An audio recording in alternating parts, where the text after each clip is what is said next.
Salut la famille, Aston Villa, Manchester City aujourd'hui. Moi, je m'attendais à ce que City vienne gagner. Ce qui se passe aujourd'hui avec Aston Villa depuis l'arrivée de Unai Emery, c'est un mur de Berlin qui a été construit. C'est un mur de Berlin. Les joueurs, quand tu regardes le style de jeu de Unai Emery, tu te poses la question de savoir pourquoi tu n'as pas eu la jeu depuis d'installer ce style de jeu-là pour bloquer City. Arsenal a montré dernièrement à l'éminent City en coupe. Aujourd'hui, Unai Emery démontre encore par A plus B qu'il y a plus de tactiques de bloquer ce style de jeu-là. Ils te font une ligne à 4, monsieur. Une ligne à d'avant-centre en milieu de terrain de 4 personnes.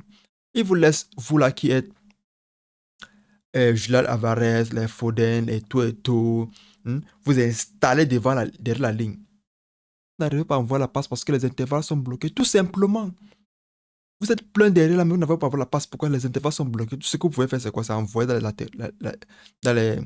sur le couloir, essayer de trouver le centre, essayer de trouver Erling Haaland. Comme c'est un grand match, vous n'allez pas le trouver. Et c'est comme ça qu'il fait la contre-attaque. Aujourd'hui, Aston Villa a dominé City comme un bébé. Aston Villa a dominé. Donc, il faut donner les fleurs à Unai Emery. Il faut lui donner les fleurs. Je pense que si c'est qui n'est pas coach de moi-même, je veux me plaindre. Moi-même, je veux me plaindre. C'est un monsieur, quand il arrive à Aston Villa était une équipe qu'on avait déjà oubliée. Aujourd'hui, Aston Villa est en train de courir au titre pour aller en Champions League. Il ne blague pas. Il ne blague pas. Et je vous rappelle qu'il joue aussi à Villarreal, donc il connaît très bien comment gérer une équipe. Villarreal qui avait très bien menacé en Europa League et tout et tout. Donc c'est un coach aujourd'hui, quand il arrive dans une équipe, tu vois le changement. Tu vois le changement, c'est un coach qui est trop surcoté. Pourquoi? Parce qu'on parle trop de tel et tel. Arriver à prendre une équipe comme Aston Villa, qui n'a pas de stars comme Chelsea, regardez un peu Chelsea, Pochettino. Arrêtez un peu de parler de Pochettino. Pour moi, ce n'est pas un coach. Pour moi, ce n'est pas un coach. Il a été fort avec Tottenham, c'est vrai, et tout, avec les Hurricanes qui les sauvaient les matchs. Mais ils n'ont rien gagné de concret. Pour le dire les choses terre à terre. Quand tu regardes aujourd'hui le travail que Unai Emery apporte, après avoir encore vendu même ses joueurs, les paquets et tout, il n'y a pas de joueurs. Quand tu regardes ce qu'ils apportent, tu te poses la question de savoir, est-ce que ce n'est pas vraiment le vrai coach? Regardez un peu Pochettino aujourd'hui, avec tout ce qu'il voulait, on l'a servi sur un plateau d'argent. Il voulait Caicedo, on lui a donné. Il voulait Enzo, on lui a donné. Il voulait Mudryk, on lui a donné. Nicolas Jackson, on lui a donné. Tel, on lui a donné. Tel, on l'a donné. Disasi, on l'a donné. Le mercato XXL de Chelsea. C'est l'un des plus grands mercatos des années 2010-2020. Mais, il nous montre qu'avec ça, on ne peut rien faire. Unai Emery arrive, il voit les joueurs en club, il les parle, il cause. Aujourd'hui, quand tu regardes comment les joueurs jouent, ils jouent pour le coach. Ils disent merci au coach pour la confiance que nous nous avons fait. Même quand celui qui est au banc, quand on l'appelle et venir jouer, tu sens qu'il est content, il arrive au stade, il écoute les instructions. Quand le coach parle, il écoute. Il y a un peu comme quand les coachs à Manchester United ou bien quand les coachs à Chelsea sont en train de parler. Le joueur dit, oh, que j'ai fait. Non, non, non. Les Einstein, ils connaissent tout. C'est eux qui veulent expliquer. C'est encore eux qui veulent écouter. C'est eux qui veulent expliquer, c'est encore eux qui veulent écouter. Mais quand tu regardes comment Unai Emery parle au joueur, le joueur fait les raids, dit non, t'inquiète, j'ai vu ce que tu as fait.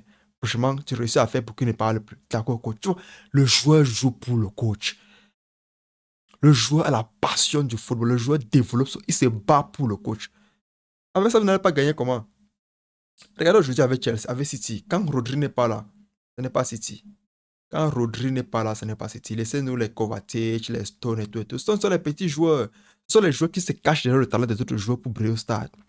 Et c'est ça aujourd'hui quand je me plaignais vraiment avec les joueurs qui quittaient le Barça, les Bojan et tout et tout. Quand ils arrivaient dans d'autres clubs, ils ne brillaient plus. Pourquoi? Parce qu'ils n'étaient pas dans un club où il y a quelqu'un, où il y a 2, 3, 4, 5 personnes qui ont fait tout le taf. Vous donnez une passe où tu vas seulement centrer. Quand Xavi te donne la passe, tu n'as pas besoin de souffrir. Il suffit juste que tu amortis et tu centres. Et tu es en haut. On t'applaudit. La passe a déjà été travaillée. Tu as bougé sur les espaces. On a essayé d'attirer la défense de l'autre côté. On te donne le ballon. Tu es seul. Tu centres, on marque. Tu as une passe décisive. Mais quand tu arrives dans un club où le style de jeu n'est pas comme ça, où les joueurs ne font pas ça pour toi, tu es dans la perdition. Où est Bojan aujourd'hui? Tu es dans la perdition. Il faut aussi voir. Il faut voir. Donc, aujourd'hui, Aston Villa gagne City. Non seulement pourquoi? Parce que il n'y avait pas Rodri, mais ne disons pas aussi que City pouvait gagner avec Rodri, mais il n'y avait pas Rodri. Mais c'est un Aston Villa qui a développé un style de jeu très simple. Il prend le ballon, il amortisse, il couvre, il vous attend, il vous attend. Ils savent que City, c'est une équipe une équipe qui presse. Quand tu as amorti le ballon, il y a au moins une, deux, trois personnes qui arrivent sur toi. Ce qui fait que quoi? C'est que quand un joueur amorti, c'est comme si c'est les instructions, c'est l'entraînement.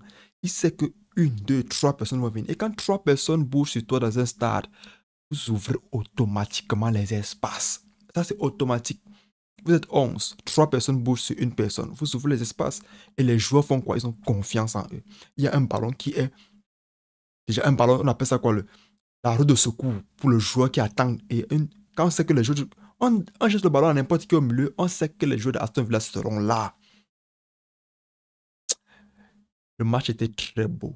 Quand tu es quelqu'un qui aime le football, que tu aimes la tactique, que tu aimes les déplacements des joueurs au stade en tant que coach, quand tu regardes le match à Aston Villa, tu enregistres le match. Un bon week-end. Tu laisses Netflix, tu mets encore le match, tu regardes. Tu apprécies le talent. Pas de gros noms, non. Pas de non, Kovacic, pas de Julian Alvarez, j'ai gagné la Coupe du Monde, non. Les petits joueurs que quand tu vas acheter, tu achètes 20 millions, 30 millions. Mais le style de jeu qui te dépose au stade, c'est un style de jeu d'au moins de 500 millions. Ça ne blague pas. Et quand tu regardes aujourd'hui d'autres équipes, tu achètes les joueurs, tu as l'impression qu'ils veulent juste venir gagner tous les trophées en Europe. Encore eux qui sont 12e, 13e. Gagner les petits matchs, les dépasses. La passe dépasse aux joueurs. Tu achètes 80 millions d'euros, tu cours, tu n'as pas la passe. Tu appelles ça quoi? Tu appelles ça quoi? Donc, je dis très belle performance de la part de Aston Villa. Et City aujourd'hui, je pense que quand tu regardes les derniers matchs, ils ont mal géré contre, je pense que City, contre Chelsea, ils ont fait nul contre, je sais pas trop, mais aujourd'hui, ils perdent contre Aston Villa. On a l'impression que Chelsea aujourd'hui, même quand tu regardes le match contre Liverpool, le 1-1 contre Liverpool, le ballon que Erling Haaland jette pour Grealish, l'arbitre siffle direct. Non, l'autre là, c'était un peu trop scandaleux. On a l'impression juste qu'on ne veut plus de City en Premier League. Parce que City gagne encore un titre. C'est un peu comme injurier la Premier League. C'est un peu comme dire que dans la Premier League est une ligue facile. Regardez la preuve, City l'a gagné plusieurs fois. Donc, en dehors de ça, Aston Villa a très bien performé. On adore. On adore. Mais notre club qui est content de ces résultats, je parle bien sûr de Arsenal et Gunners. Donc, quand ils regardent le score comme s'ils sont contents, mais il ne faut pas... Comment dire? Il ne faut pas... On veut que vous gagnez. On veut à tout prix que vous gagnez. Parce que vous cherchez. Vous cherchez. Pour cette vidéo les amis, on se revoit la prochaine fois. N'oubliez pas de liker, commenter, partager et apportez-moi vos commentaires pour essayer de me critiquer, essayer de dire ce qu'il faut dire par rapport à telle ou telle chose. On est ensemble, on adore. Prenez soin de vous, la paix sur vous. Ciao, ciao.